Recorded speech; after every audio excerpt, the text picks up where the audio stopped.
Hi there and welcome to my channel Epic English Tutorials.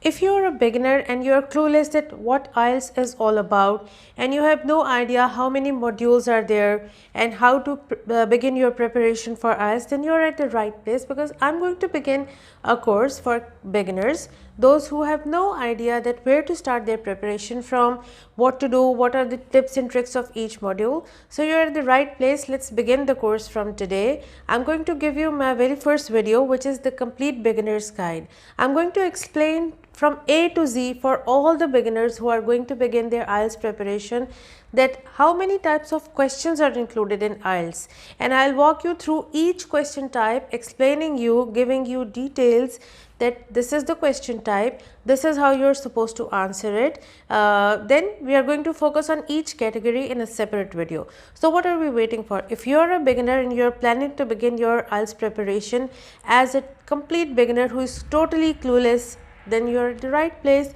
So subscribe to my channel and hit the like button for this video, and there are plenty of other videos about IELTS speaking and IELTS writing already on my channel. So amplify your performance in your IELTS and become a permanent subscribers. So let's dive into the video. Let's not keep you waiting any further and begin our first video, where I'm going to give you a complete beginner's guide about IELTS reading. So if you're a first time test taker, then you must know that there are plenty of question types that are given in IELTS exam, and you must be familiar with each question type, because to deal with each question type you need a separate category. A different strategy has to be known, has to be mastered to answer those types of questions. But before that, you must know, you must prepare your mind that okay, these are the question types, because each one is different from the other. So let's begin. If you look at the screen, I'm going to highlight things for you. If you look at the screen, the easiest of all, the first type is called short answer questions. And trust me, this is the easiest of all, because if you studied English as a second language or as a first language, you've been giving comprehension answers in your school life, in your college life. So these are just similar to that, the comprehension question answers, where you have to look for the answer, short answer, one word answer or two word answer from your passage, from the given passage. So it's not that tricky. You're going to learn it very soon. Okay, the second type of question is matching headings. It's a bit tricky. We are going to discuss this in detail when I'm going to show you sample answers. So this is your second category. The third category is multiple choice. You're given different choices and you have to choose from option A, B and C which is the right answer. So the examiner is just checking you that are you able to look for the proper answer? Are you able to match the similarity between the given answers, given choices and select the relevant one or not? This is also an easy category. It doesn't need too much of time. Once you get the hang of it, once you know the strategy, how to deal with it, it's not going to be too much difficult for you. Now comes the big elephant. This is really challenging. The fourth type of question is true, false, not given, or yes or no, not given. This is a bit tricky, and you are going to find a little bit difficulty in dealing with that, but not if you have learned the techniques and the strategies. Don't worry, stick around and I'm going to teach you all the strategies, and it's going to be a piece of cake for you. So the fifth category is labeling the diagram. This is also very easy. You just have to link the given information with the information in the passage. So it's not that tricky. According to me, it's an easy question. And our sixth category is matching names. It's not that difficult. It's just matching few details with the given options as well as things given in the passage. So it's not that much difficult. You are going to easily learn it. Then it's matching information with paragraphs. This is a little tricky, the seventh type of question. It's a little tricky, but once you've got the hang of it, once you've practiced it and you know the key strategies, the easy techniques, then it's not going to be difficult for you. And the eighth type of question is table completion. It's also very easy. It's not that difficult. It's just the sequential information. You have to look for pieces of information which are given in a sequence, and then you complete the table starting from number 1, moving on to number 2, and then number 3. It's not that much difficult. And the ninth category is yes, no, not given, just like true, false, not given.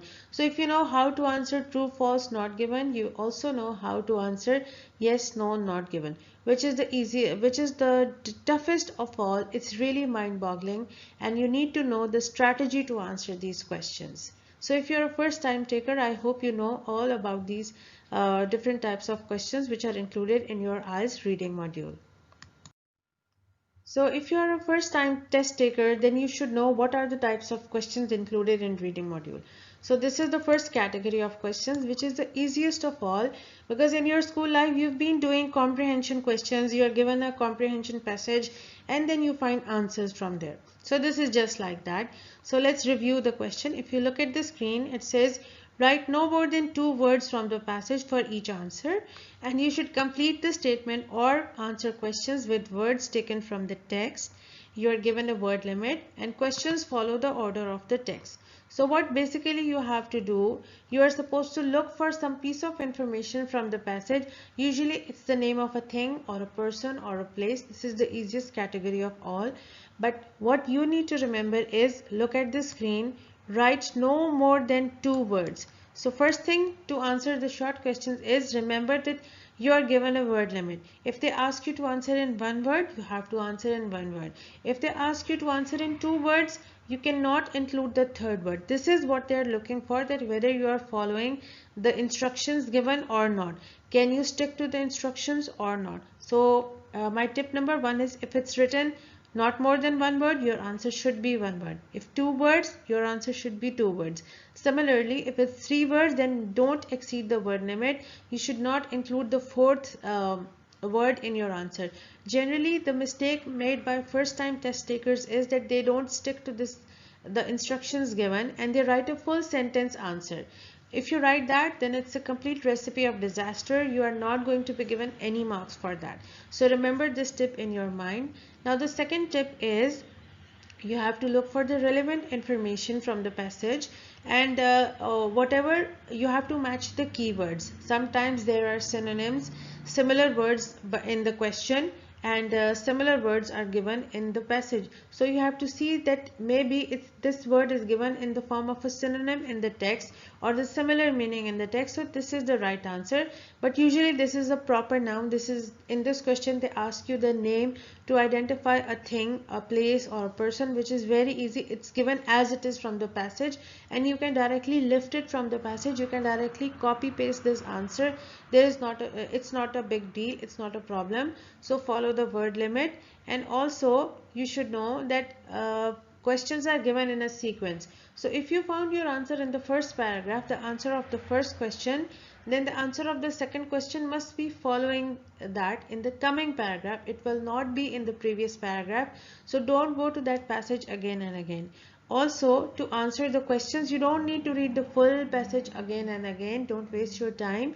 Try to utilize your time with a technique and strategy, which is to start from question number 1, start finding in answers with the help of skimming and scanning. Try to look for its proper answer wherever you find it. You think you found it, underline it, make sure that this is the right answer. Make sure, is it 1 word or 2 word, and then write your answer in your answer key and go to the next question. Okay, so the next category of questions is matching headings. Matching headings is a different type of question. If you look at the screen, it says the text on the following pages have 5 paragraphs A to E.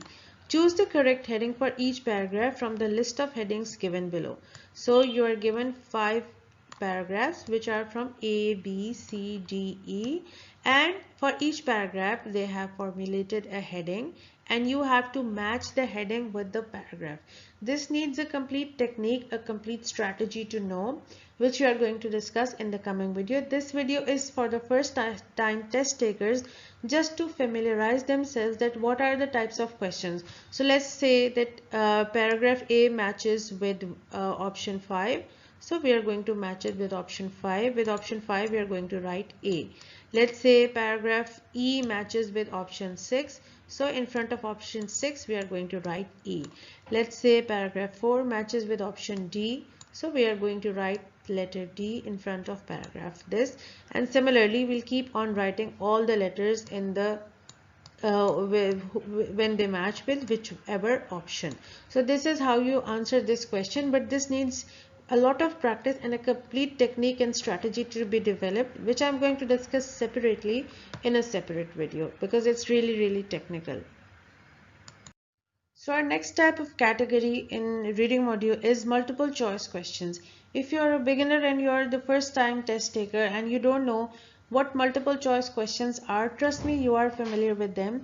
You've been doing them in your school life and in your college life, because in exams we used to get questions that pick the right option from option A, B and C. You read the statement, you match them with the option, then you see the passage and you highlight, okay, this is the right option. So this is not a different category. This is something which we are familiar with and you're going to easily handle it. These are baby questions and you are definitely going to easily handle them. So if you look at the screen, there is a question, choose the correct letter A, B or C. So we are all present hedonists. Option A, at school. Option B, at birth, while eating and drinking. This is the easiest form of the question. You are going to go back to the passage where this word has been used in similar line. It must be written there. We are all hedonists, either at school or at birth or while eating and drinking. Let's imagine it's written there. We are all hedonists at birth. It's written in the passage.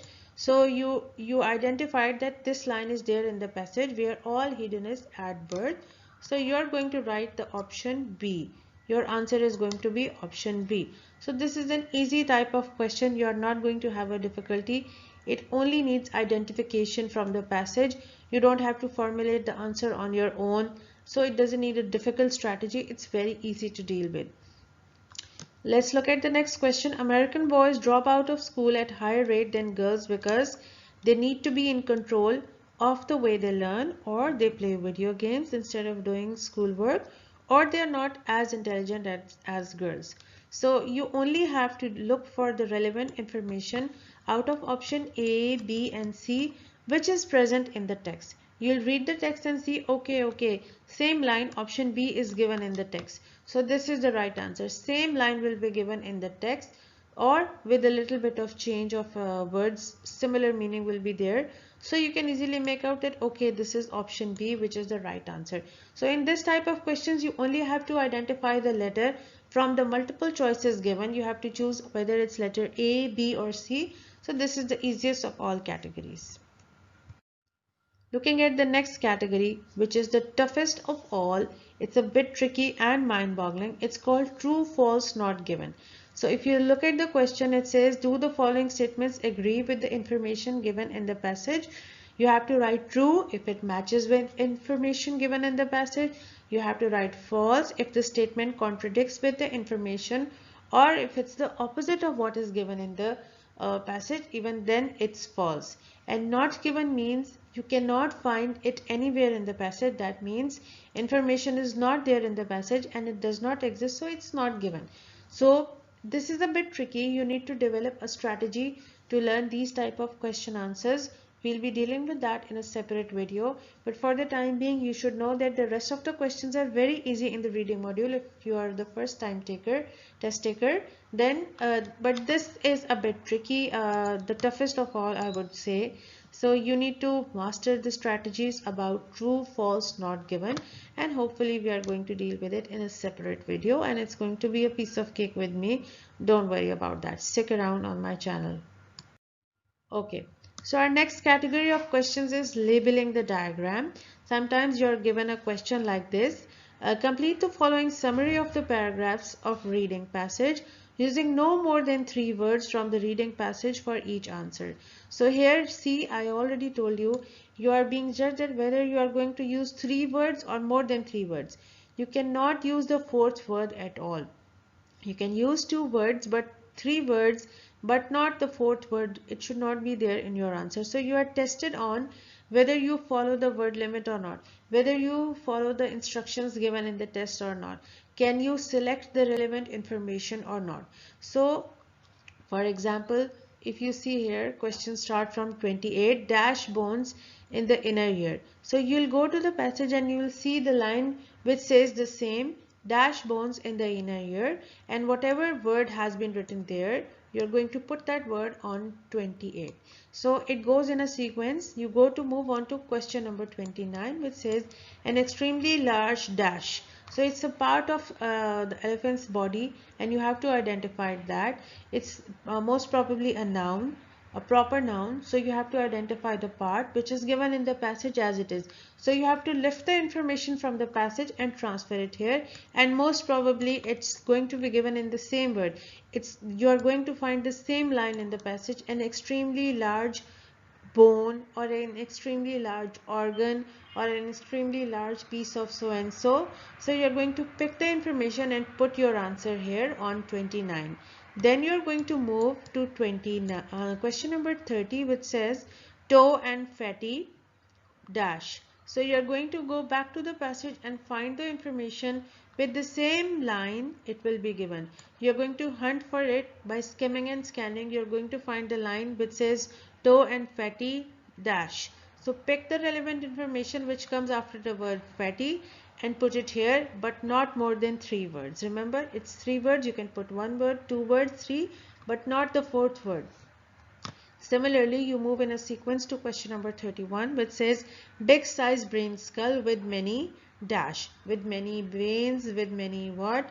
You have to find from the passage again, but the easiest part is that you're going to get the same line in the passage, and the word after many has to be lifted from the passage and put here.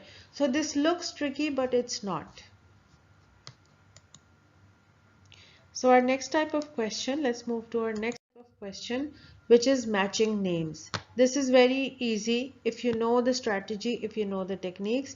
Look at the following findings, question number 20 to 23, and the list of researchers show match each finding with the correct researcher or with researchers from A to E. So you need to match these researchers with the names of the people who researched them. This is a bit tricky. It needs a lot of practice. This needs a complete strategy to be mastered, which I'm going to discuss in another video. But this video is just for the first time test takers to know that what type of questions are there. This is a little different type of question. You need to learn only one key strategy and then you are going to master it. So don't worry. For the time being, you need to know that let's say A matches with 23, B matches with 22, and C matches with 21, and D matches with 20. So like this, you have to put the letters here. With 20, you can write A. With 21, you can write B. So here you have to write the correct letters which match with the research people have done. So you have to mark the similarities given. So they're testing you on how proficient you are in finding out the similarities between the information given, between the names and the information provided in the paragraph. So this needs a lot of practice. So our next type of question is matching information with paragraphs. This is just the same. You have to read the paragraph and match the information with the given line. For example, 14 number matches with so and so paragraph. So you are going to write the paragraph number, paragraph A to H. So let's say 14 matches with paragraph B. You're going to write B. How driving habits contribute to road problems. Maybe it matches with A. So you're going to write A. But this is how you answer these questions, and this is based just like the previous information. You have to read the passage and you have to see what are the keywords. Not only the keywords, how the information is given matches with this. Is it the same? The same details are given in the options, so you're going to match these options with the information given in the paragraph. Kind of gist of the paragraph or the theme of the paragraph is given in the form of these lines. So if you first make out the theme in your own words, then you can quickly pick that, oh, I made this theme and this is available here also. So you can quickly match it. It's not that difficult. So let's move to our next category, which is table completion. It looks difficult, but it isn't. It's a piece of cake actually. For example, it's given here Monday and Tuesday 7:30, the Magic Flute opera by Mozart, the venue. So you have to look for the venue, that where is it going to happen. So you are going to go to the paragraph and see wherever the lines are written about the Magic Flute opera by Mozart, you're going to see the venue. Okay, it's happening at this theater, so you're going to pick the information and put at number 17. Similarly, you'll keep reading because it comes in a sequence. After that, you're going to move to the next question and you're going to see that on Wednesday at 8 p.m. dash Canadian film will be featured in a cinema. So which Canadian film? You have to go to the passage and see the name of the movie and put it here. Similarly, Cinema 2 will be mentioned in the passage, so you have to just look for the relevant information and put it there.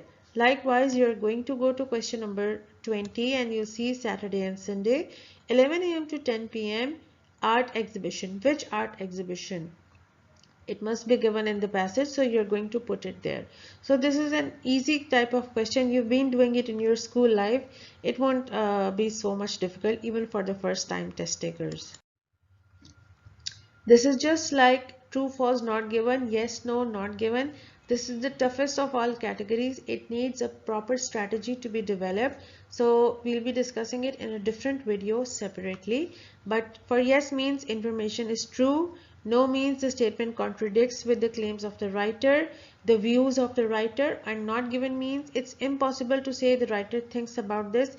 Nothing has been mentioned about the writer's opinion, then it's totally not given.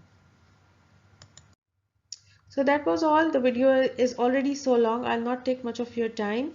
Try to stick around, consider subscribing, hit the like button. And there are already plenty of videos uploaded on my channel about IELTS speaking and writing. Try to get the benefit of those, and let me know in the comments below if you want me to upload videos in Urdu. You're more comfortable in knowing about IELTS in Urdu, then I can make videos in Urdu as well, because I have many friends who have already requested me that if you're able to understand in English 50%, then we are able to understand in Urdu 90%. They've already requested me that I should make videos on IELTS in Urdu language. So let me know what are your views and I'll definitely address that.